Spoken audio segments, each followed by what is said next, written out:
Back at WNST this weekend for the coronation of all things, number 52.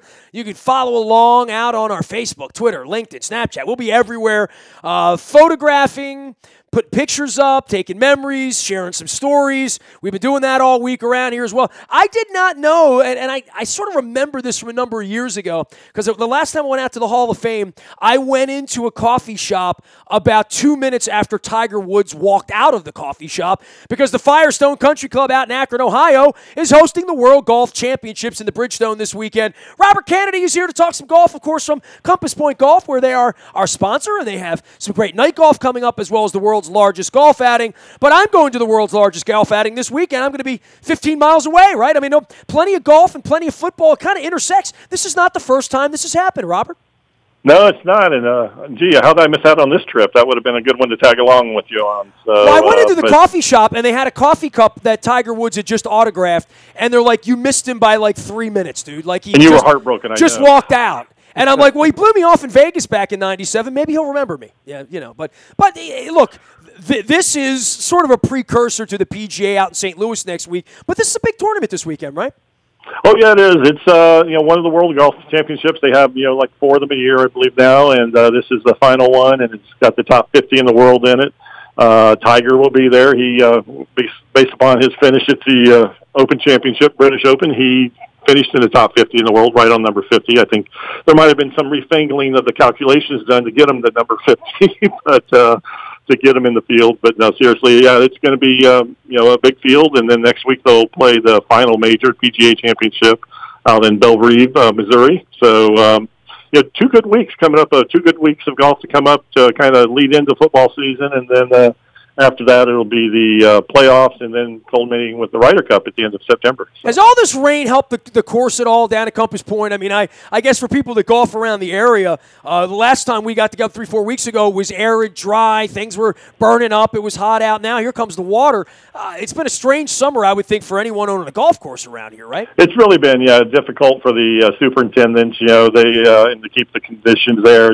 We went from no rain for like a 3 or 4 week period where he said, wow, we wish we could get some rain, and then we got 75 straight days of rain, it seemed like, over the last week. But I think a Caddyshack in the Gopher, is what I'm thinking. Yeah, exactly. In the end, it's good for it. It definitely needed it, and it built up the reservoir, ponds, so that we do have some, backup, if we go through another drought, which, is probably not likely this time of year. But we still have the whole month of August to make it through, and, it's typically hot and dry in August, so... but yeah, it's looking good. Things are greening up out there. The brown has disappeared, and greens, and the rough is growing. So we have almost major championship level conditions out there on some of the courses. 36 holes down at Compass Point in Pasadena. We tell you about it all the time. Robert Canady is our guest. Buckets and birds, the way to find him. We're going to get to the buckets in a minute, but I want to stay on the birds.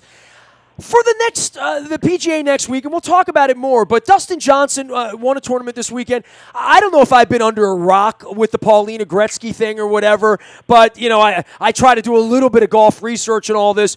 Number 1 player in the world. I don't know that should shock anyone at this point. Him, Thomas, Rose, Watson, all these guys, Reed. But we all hear about Mickelson and Woods and these sort of legacy guys, and I guess it's a legacy weekend talking about Ray Lewis and Brian Urlacher, but I feel like this young group is a little underappreciated on the American side to some degree as to where they are. And part of this is winning these championships and winning these PGAs, that this is where Dustin Johnson and Thomas and Rose over the next 5 years need to cut their teeth, right? Yeah, no, you're right on there. I mean, they've got all the names, they're getting all the media coverage, they're getting the endorsements, and they're winning. Dustin Johnson has the 1 major, the U.S. Open last year. Jordan Spieth, he's got 3, but it's been a few years. I mean, I'm sorry, not he won the British Open last year, was in position to do it again this year. I still think of Spieth as being the biggest name of those guys, literally. Oh, by far, the biggest name and the most accomplished, I mean, he's accomplished the most of any of them with his 3 majors. No one else, Ricky Fowler still looking for his first. Dustin Johnson with 1. Jimmy Walker with 1, Justin Thomas with 1. So he's the only Patrick Reed with 1, the Masters earlier this year. So he's the only one with multiple, and he's been knocking on the door of his 4th one coming up. The big story going into next week's PGA Championship it'll be a chance for him to get the career Grand Slam. He's won the Masters, he's won the U.S. Open, and he's won the British Open. So this is the one major he doesn't have, so that'll be a big story going in, along with Dustin Johnson, coming off the win this past week, and pretty much typical Dustin Johnson fashion, easy walk in the park down the fairway Sunday afternoon with no stress, and see how he does at the Bridgestone, leading into that, and then you have a few, then you got Rory McIlroy, who from the European side was definitely a factor going into the last 9 holes at the British Open, and he kind of got beat out by Francisco Molinari, who's playing some of the best golf in the world right now. Again, another European. So, we say another European, but this is an era of American dominance, really, right? It is. I don't know if you say dominance yet, but they've won. I think it was up until that they'd won 5 of the last 7 majors. So yeah, I guess you could call that dominance, and. They I just mean for money and for quality golfers, and every single week, there's one guy from Sweden and one guy from South Africa and one guy from, Australia or whatever, and then there's 6 guys from the U.S. I mean, I just feel like golf's more healthy in our country than maybe it is in some other places, for sure. That's fair. Yeah, definitely. I mean, when you look at the leaderboards, nowadays they all seem to put the flags up there for every tournament, to see where they're from, and it's definitely, you're seeing the American flag, dominating the top 10 or 15 places on the leaderboard for the most part. Like you said, with all the names that we've discussed, and that'll be no different this weekend. Coming up, the favorites will be Dustin Johnson, Jordan Spieth, going into it, I'm sure, and along with the other names, Justin Thomas, to see if he can get back into it. So, they're definitely set up for a good thing, and you just want to see some of them start winning multiple majors now. Besides Spieth, you want to see Dustin Johnson win his second. You want to see Justin Thomas maybe win his second, or Patrick Reed. So that'll be the big key for a lot of these other young guys, and they're all fighting Spieth for even though Dustin Johnson is the number 1 player in the world. I think, like you said, a lot of people still view Jordan Spieth as the best American player, because of the majors. So it's definitely an exciting time for the young Americans, and going into the Ryder Cup at the end of September, it'll definitely be an exciting match to watch to see if they can follow up winning it 2 years ago. Robert Canady joins us from Compass Point Golf. You can learn more about everything they're doing down in Pasadena. 36 holes on both sides of the road down there. Get on down there and visit them down in Pasadena. You go to compasspointgolf.com to learn more. You get the world's largest golf outing coming up here soon. You got some night golf happening. And as you've pointed out, the course is in better shape than it's been lately. Yeah, definitely. It's green, and the roughs are challenging. The greens are rolling smooth. So definitely one of the nice things about one course is completely Bermuda grass, which means it's going to hold up really well in the heat of summer here in August coming. Even if we do get another hot, dry spell, it thrives on the Bermuda thrives on hot weather, so it'll be nice and lush all summer long. The other course, is holding it's half Bermuda, and it has the other half is bent, so it holds up very well as well. So, August, September, great time to come out, and like you said, the world's largest golf outing. There's still spots available for that. It's coming up on next Monday, the 6th. You can still register on our website for that, and then some night golf later in August. So lots of good stuff going on. Robert Canady is Buckets and Birds out on Twitter. We did a lot of golf. Now we're going to do the college basketball and get to the Buckets thing. The schedules have come out this week. We are still the voice of Coppin State sports here. We're proud of that second year of that partnership, so I appreciate that with everything that's going on over off of North Avenue as well. But we got all these schedules. UMBC, obviously the hunted, right? I mean, the biggest story in the college basketball world was UMBC for a weekend in Virginia, and now they have to come back, and as Ryan Odom says, they are the hunted franchise. I wear my UMBC gear now. People know what it is all of a sudden. Absolutely, yeah. It's amazing what that recognition did, for that magical weekend there back in March, and they're still getting recognition for it. The ESPYs that were a couple of weeks ago, they were nominated for Best Moment of the Year, even though they didn't win it, but it still got, them on, national television with a couple of players. And so they'll be kicking it off their season. They actually go on the road to Marquette, and they'll be opening, it's ironic, UMBC opened a new event center last year, and Marquette's moving into a brand new facility this year, so UMBC will be there to help open that. The ghost of Al McGuire will be there, I'm sure. Absolutely, yeah. So that then they'll come back and begin a few home games, and they'll play a tournament like everyone else does and everything. So yeah, it's been kind of exciting to see the schedules come out and see who's going to be playing where and what. The challenge for the mid majors, which everyone in this area outside of Maryland is, the Towsons, the UMBCs, the Coppin States, Loyolas is, getting the big teams to play them, either, it's without having to go on the road every time. I mean, Towson and UMBC have reached that stage now where they think that they should get home and homes with some of these bigger schools. And, UMBC is kind of getting that with Florida Gulf Coast. That's going to be a highlight of their early season schedule in December. Fuller Gulf College, you may remember a couple of years ago, they made a big run in the tournament by beating Georgetown, and I think got to the Sweet 16. And so they're going to be coming to UMBC in December to play, and then next year UMBC will go there. Well, Towson's going to Virginia, right? So, I mean, we got some there's a lot of stuff going on. I mean, Coppin, who knows? I mean, they'll be playing everybody before it's all over with. But I know putting these schedules together for all these departments is, it's sort of taxing. It's not an easy thing to do to put the November-December schedule together.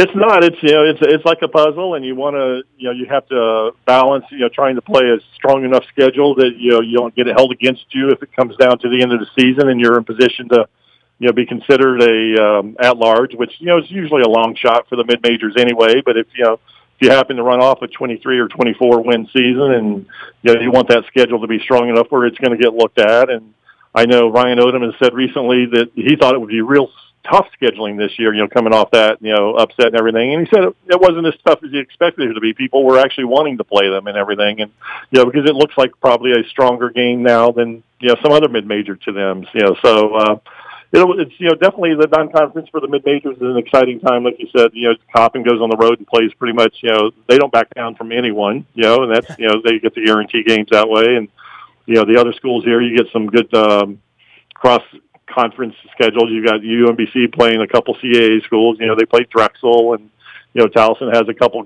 Like we talked about, they're going to be opening at Virginia. So that'll be a big one. Virginia, if you think about it, their two last games, and they lost to UMBC, and their first game this year will be against Towson. So they're playing at Baltimore. Bookending last year. Maryland's playing Loyola this year too. I saw that. Absolutely, and well, in Maryland, another one we haven't talked about, another big event will be the Veterans Classic out at the Naval Academy this year. Maryland will be playing Navy in that, and that'll be in early November. And then I'm sure we'll still hear about the time in 1963 somebody FU'd somebody, right? The Maryland Navy feuds of the 70s, 80s, and 90s, right? Maryland feuded with everybody. They feuded with Georgetown, right? They had plenty of wars, but the Navy War went on a long time. All those old stories will come back and everything, but that'll be a big attraction. I think Wichita State is in that field as well, so that'll be a big early season local tournament. That's nice to get out to, and they always do a good job getting some big names in there for that. And last year, Navy beat Pitt, who turned out to be a horrible team, but still it was a win against an ACC team. So. Hey, man, always good to see you. I know you've I try to leave you alone this time of year because you got the golf club in your hand down there at Compass Point. We'll get back after it into basketball season. We'll talk some PGA next week. But interesting that I'm going to be in the land where the biggest golf tournament in the world is going on 10 miles away from Akron to Canton. The cradle of football will be the cradle of golf this weekend out in Ohio. But you're a Redskin fan, so we don't have to worry about football season, but you'll stick to basketball. How about that?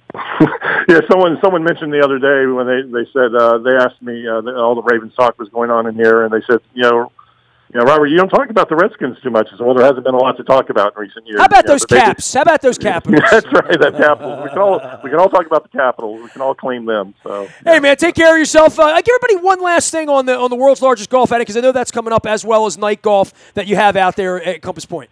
Yeah, it's Monday the 6th. So, like I said, there's still time to register, and the big thing about it is that proceeds go to help benefit the Fisher House Foundation. Fisher House is a great organization for the military, family of veterans that are getting treatment at hospitals across the country, and they need a place to stay, whether it's themselves while they're being treated or whether it's their family to come in and be with them while they're being treated. Fisher House operates much like the McDonald's house does for children, and it provides a place for them to stay. And got over, I think, close to 100 some houses across the country, and so it's something our company does countrywide. It's not just our course. There's about 140 golf courses within Billy Casper family that are hosting this on Monday the 6th. And so we all have a good day of golf and fun and beverages and prizes. And then we all send some money afterwards, fundraisers, out to the Fisher House Foundation. So there's information. You can go to the Fisher House Foundation to find out about them, or you can go to compasspointgolf.com to register for it as well. Take Monday off. Go down and play some golf at the world's largest golf outing at Compass Point on Monday. Robert Canady is our guest, of course, of Compass Point, but also our college basketball insider. He is Buckets and Birds on Twitter. You can find me out in the Buy at Toyota.com audio vault 24 hours a day from anywhere in the world on your mobile device by downloading the TuneIn Radio app. We do come in crystal clear. You can listen when you want, to what you want, how you want, where you want, whenever you want, including taking us out to the beach this week. We're going to be in Canton this week and obviously analyzing all the backside of the Jonathan Scope and the Kevin Gosman sell-off and Adam Jones and all that going on, as well as plenty of Lamar Jackson football and Ray Lewis memories. We are WNST.net, AM 1570, and WNST, Towson, Baltimore, and we never stop talking Baltimore sports.